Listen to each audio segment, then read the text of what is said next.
Assalamu alaikum warahmatullahi wabarakatuh. Dan uwa barka da zuwa wannan channel mai albarkar gaske. Kamar yadda kuka gani akan bana ta wannan bidiyo namu, yau insha Allah za mu nuna muku yadda za ku sauya wannan style din na wanda dai idan ka jawo sama za ka ga gasu nan waɗannan zaɓuɓɓukan. To wannan style din za mu nuna muku yadda za ku sauya shi. Kamar misali haka kana ganin na wani wayan za ka ga ta burge ka kamar Samsung haka ko iPhone ko Blackberry ko wani wayoyi makamancin haka dai suna da yawa. Zaka ga tsarin ya burge ka, kana sha'awa, kuma kai baka da daman siyan wannan waya saboda sun fi naka tsada. To a yau hanyar da zamu nuna muku insha Allah zaka ga yanda zaka sa wannan abin da kake gani a hannun a cikin manyan wayoyin da suka fi naka tsada. To insha Allah zaka yi a cikin wayar ka ba tare da ka ci wani wahala ba. Kuma shi wannan abin yana buƙatar wani application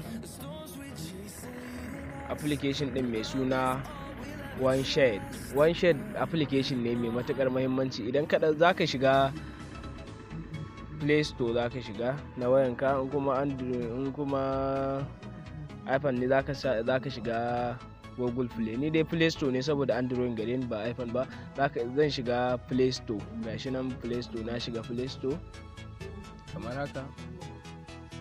Sai ka shiga wajen akwatin nema, wato ka yi satin ka rubuta one shade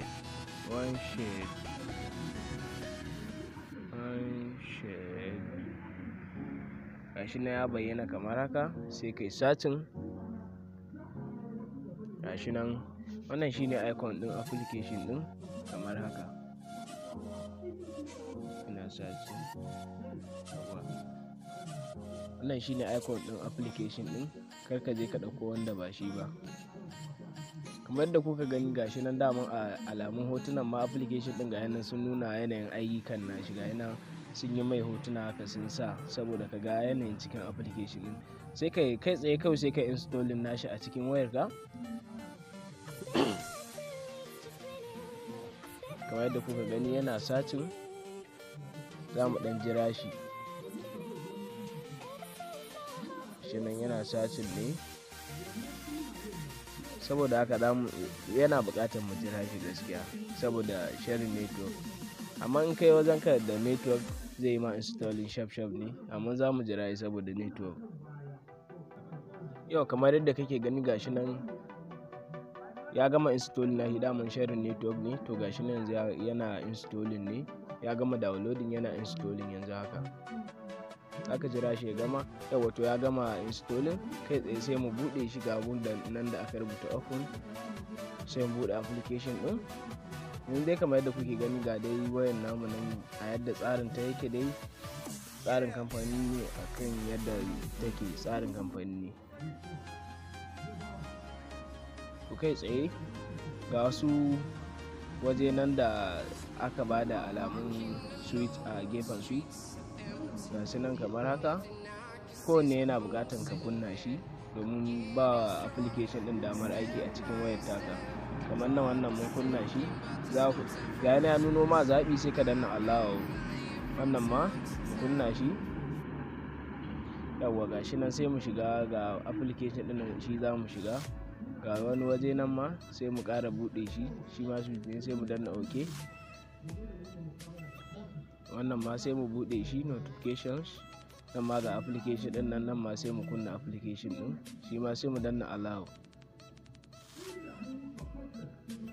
Kamar yadda kuke gani tun yanzu za ku ga alamu ya nuna an sauya min tsarin wayana, ga nan ya sauya ba da kamar yadda yake da ba.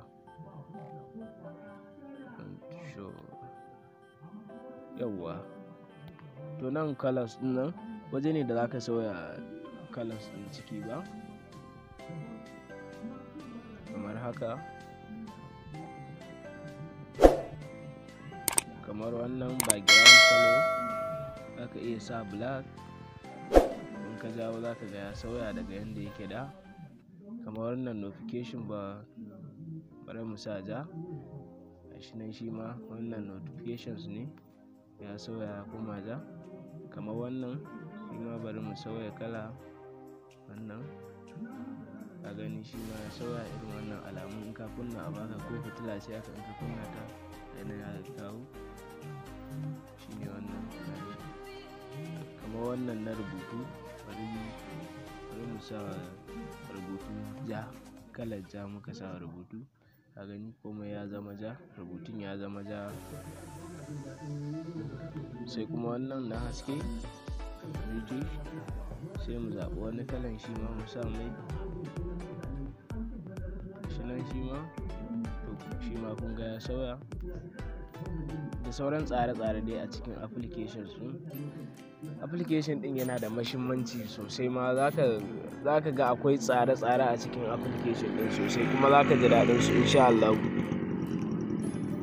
Bayan da wannan ma akwai sauran tsare-tsare a ciki wanda ba lalle tunda ba lokaci, yanzu lokaci yana ƙurewa, ba dama mu yi amfani da sauran tsare-tsaren, amma idan ka ɗauko shi zaka duba sauran wasu tsare-tsaren sai ka yi amfani da su, tunda dai mun ɗora ka akan hanya yanda za ka yi amfani da shi. A nan ne dai muka kawo ƙarshen wannan bidiyo namu. Gashi nan ya zauna.